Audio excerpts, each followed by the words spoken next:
There is few things I wish I knew before I start buying Birkins and Kellys and generally handbags from Hermes. So there is lots of eye candies today, guys. Please stay with me.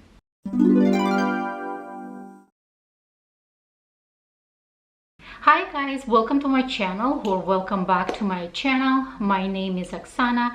I truly appreciate that you clicked on this video, and today I want to discuss with you things I wish I knew before I start buying Hermes handbags, because as you know, they're extremely rare, very hard to get, very expensive, and obviously you have to spend quite a bit of money at Hermes boutique before you've been offered any of these handbags, unless you get lucky at Paris or something like that. But normally, and that is more of the exceptions of the rules, but normally you have to build a profile at Hermes, you have to build quite nice relationship with your SA and show loyalty to the brand, and obviously as a reward you will get offered either Birkin or Kelly.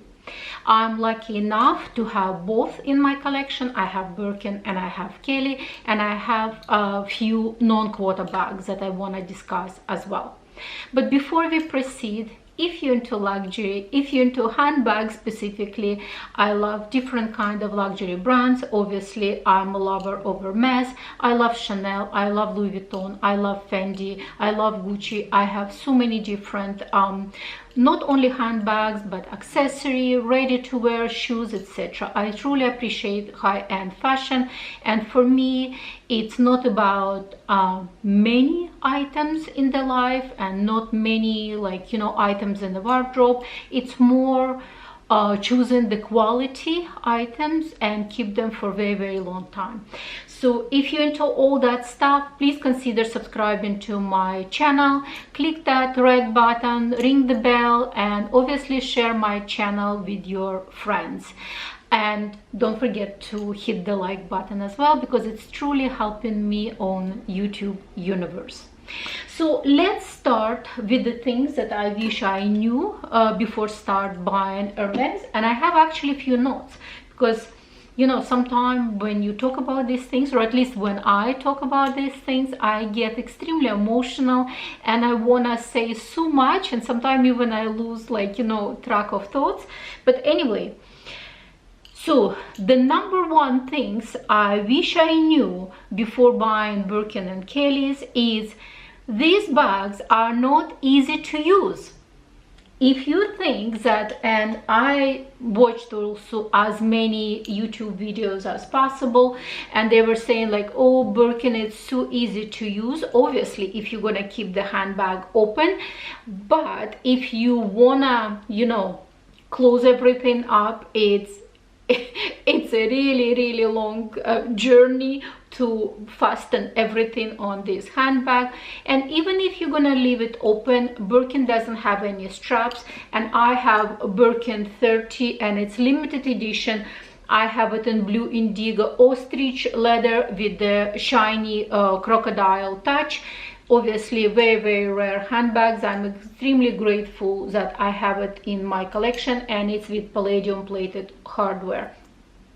Even if you keep the bag as an open tote, it's still mine. As I said, it's Birkin 30, and so therefore it's very easy for me to put it on the crook of my arm. You can see it goes all the way up here, so it's very easy. Even in the winter time, when I have like a puffer jacket or like a really heavy coat, I still can use it easily. But if you're gonna choose Birkin 25, and I still think I'm considering Birkin 25 in my collection because it's extremely cute, very nice, beautiful handbag, but the handles are very small, very short, so it's very hard to use. You literally just have to carry by hand like that. Even if you're very slim complexion, you know, you barely even can make it through the handles, and it's, even if you can make it, it's not as easy. There is a potential of scratching handles, etc. So it's not easy to use. These handbags is not easy to use. And let's say if you're gonna say, oh, but this is just a Birkin, doesn't have any strap, but Kelly has a strap, and you were right. Once again, Kelly has a strap, and mine I have Kelly 28 Epsom leather Salier style with the gold hardware.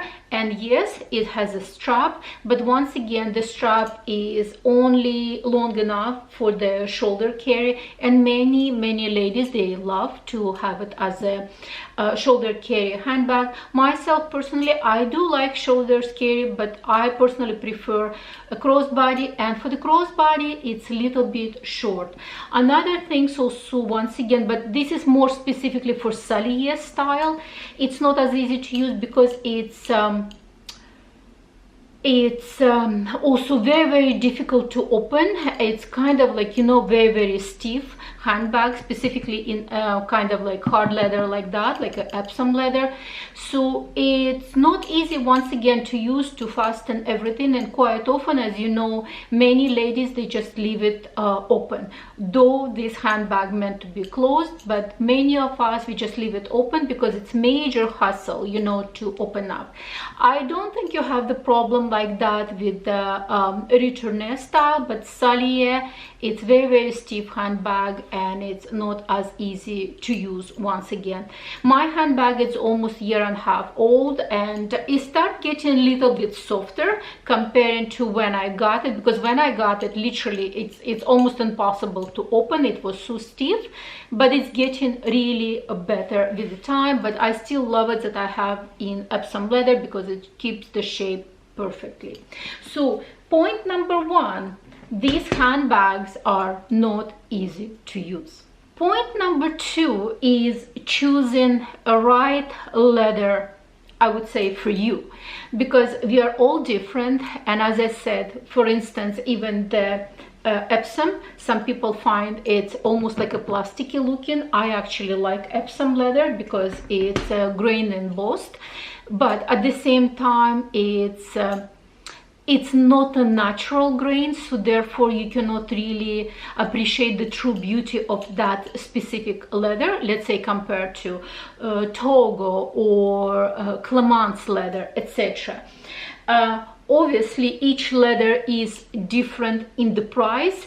Epsom leather is actually less expensive. It's one of those very inexpensive leathers. And I have actually a couple of handbags in Epsom leather. I will talk about the other handbag later on. And this one is exotic. Exotic is one of the most expensive handbags, not only at Hermes, but in any other boutiques. And they are also not everybody's preferred choice, because some people believe that using exotic is not as ethical, and I can truly understand that. Nevertheless, I always wanted to have ostrich handbag. When it been offered to me with a touch of alligator, I was obviously completely on board with that, because it's very unique, and it's not something that everyone could have in a collection. And I really want some, especially in the Birkin, because Birkin, it's #1 well-known handbag for Hermes. So especially in the Birkin, I want to have something absolutely unique. So therefore I was extremely grateful when I've been offered. But know your leather, what you like. Do you like more structured handbags? Then definitely, let's say Epsom or box. And actually, once again, the ostrich, why I love it, because it's extremely light and also keeps the structure very well, and it's also rain resistant, scratch resistant. So it's expensive leather, but it's very hearty leather. It's one of the oldest leathers that Hermes still uses in the production. So know the leathers that you want to buy, because I also made mistake, because sometimes when you look at the leather in the boutique, it looks so beautiful, but when you start using, you could run into problems, let's put it this way. Because I had a handbag Hermes 2424 in size 29, and when I've been looking at this handbag at the boutique, it was absolutely gorgeous.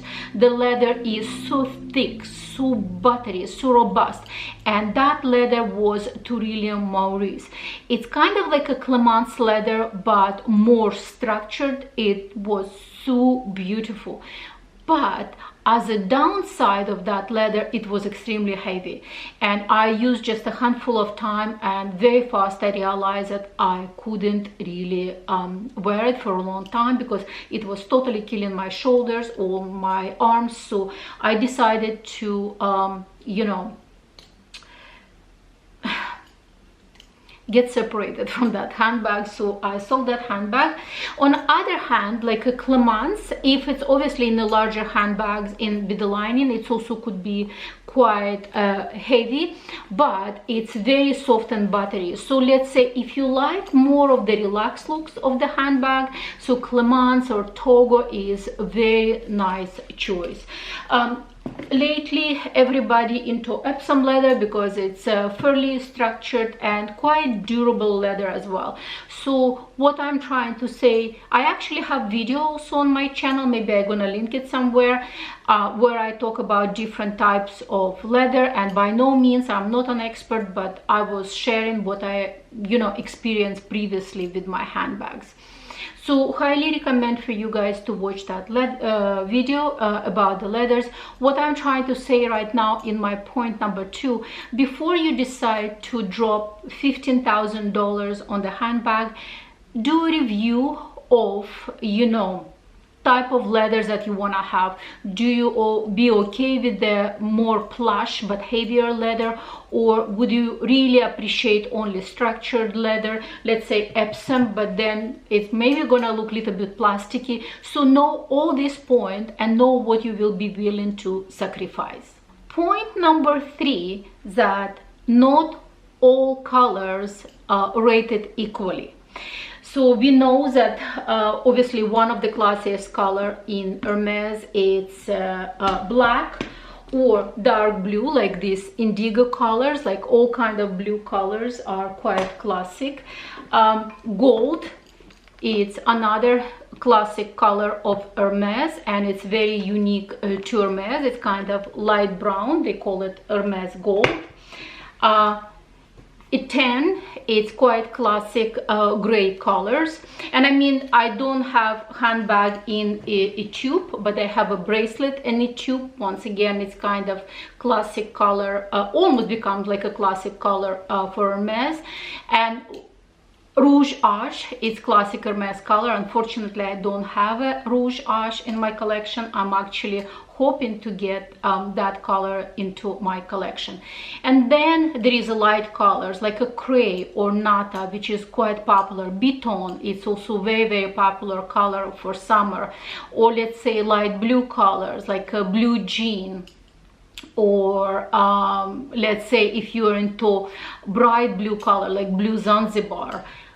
But each season you have certain colors that get popular, and they could be extremely popular for that specific season, and then almost like hypes is dying, and that color you can get later on, few seasons down, with more especially if you're shopping on the second hand market, with less premium, let's put it this way. But the colors that always will stay classic and always will be in production with Hermes, it's black, gold, a tube, a tan, Rouge Ash. Though lately I noticed that Rouge Ash is getting less and less in the production, which is really sadly, but I actually have Rouge Ash lipstick today on me, and it's a Hermes lipstick. And another colors that I almost forgot to mention, it's a orange, because Hermes orange is their classic color. It's very similar to Hermes orange boxes. It's another very classic color, but I find that Hermes orange is not as popular because it's very specific, I would say, color. So therefore, when you once again drop in this kind of money, 15,000, or especially if you're buying on a second-hand market, it could be 20,000 on a handbag, unless if you truly love this color and you want to use it for many years to come. Please consider that not every color is rated equally, and it could be extremely popular color this season, but in 5, 10 or 20 years it could be not a desirable color. So consider that one as well. So the next point that I want to mention, and to me it was actually a shocker, and this one I learned from one of the advisors at the Hermes boutique, not specifically from my essay, but from one of the advisors, that when it comes to Birkin and Kelly, we know it's all handmade, and it's very difficult to do these handbags. But I learned that actually Constance, and I don't have a Constance in my collection, but I have a new handbag to Hermes, Della Cavalleria, but the Constance has more rounding shapes, and actually Constance even harder to make than Kelly. You know what I mean? Because when it comes to, especially like, see, I have Della Cavalleria and I have it in gold with white stitching, so the white stitching, it's much harder to make. So when you have this kind of curved shapes, it's actually very, very difficult to make, obviously by hand, and all this stitching. And this is a new handbag to Hermes. It's been just introduced, and I'm so lucky to be able to get this handbag, because the price for this handbag is still exceptional, and I actually use this handbag right now. Since I got it, I use it non-stop. Really, really love this handbag.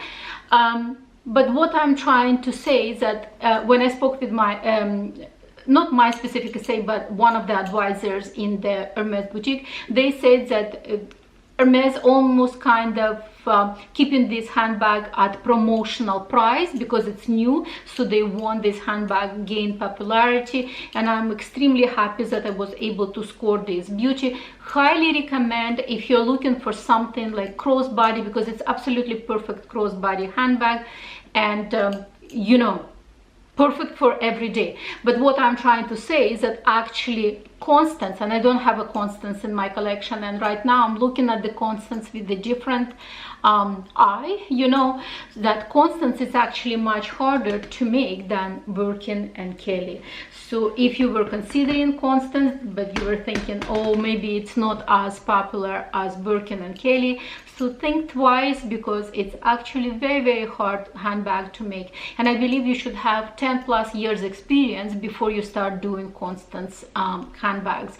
So I don't know about Della Cavalleria, because obviously it's new, but you can see it has all those curved shapes as Constance. So this handbag, the more you see the curvy shapes, the harder it's make actually. So I didn't know that. Few points also I want to say about the hardware, because we know that there is several different hardwares at Hermes. Mostly it's either palladium or gold hardware, but there is a permabrass hardware. Before it used to be only for the special orders, but right now I notice, especially with Roulis handbags, you can get permabrass hardware. If you want to get not shiny kind of matte finish of palladium or gold hardware, it's only special order. And lately also they introduced rose gold hardware or champagne. No, it's, I would say permabrass, more of the champagne. There is also rose gold hardware. So each hardware, obviously it could be your preferred choice. I never thought I would be into palladium plated hardware, because I always thought like I'm kind of more of the gold hardware girl, and especially because everybody knows that Hermes hardware, it's actually gold plated. So when you see the gold hardware, it's a brass with the 24 karat gold plated hardware. When you see this kind of silver look, it's brass with palladium plated. And often people think that the gold is kind of more expensive, but actually palladium is a very, very expensive metal. And when you see any gold jewelry that look in white, it's actually all palladium plated. And if you look even at the Cartier jewelry, the gold, white gold, which is actually palladium plated, always more expensive than regular pink gold or rose gold or regular yellow gold. So few points about actual hardware. And at the end, I just want to mention one thing. You know, buying Hermes bags for the wrong reason, I would say, because I truly believe that these handbags are so beautiful and they deserve a daylight. Because if someone is buying just to keep in the collection, and I mean nothing wrong with that, but often people saying you have to store in a box, etc., etc. I mean, these handbags, they're handmade and they should be, you know, appreciated, and they should be used. They shouldn't be sitting in a box. And I mean, it's okay to have collection of the handbags. It's okay to collect things, but I truly believe if you buy such an expensive handbag, you should truly enjoy it. You should truly enjoy it, because life is too short, and enjoy these beautiful things while you still can. Obviously there is more points to talk about, and I actually maybe gonna make another video. I had recently conversation with a friend of mine. I just met her by accident at Hermes boutique, and she brought few things and few points about Kelly handbag to me, and maybe I'm gonna make the video about Kelly handbag separately, but these things I specifically want to talk about today. So I hope that you learned something new today. If you like the video, once again, don't forget to give me likes, share, subscribe, and I will see you on my next one. Bye bye.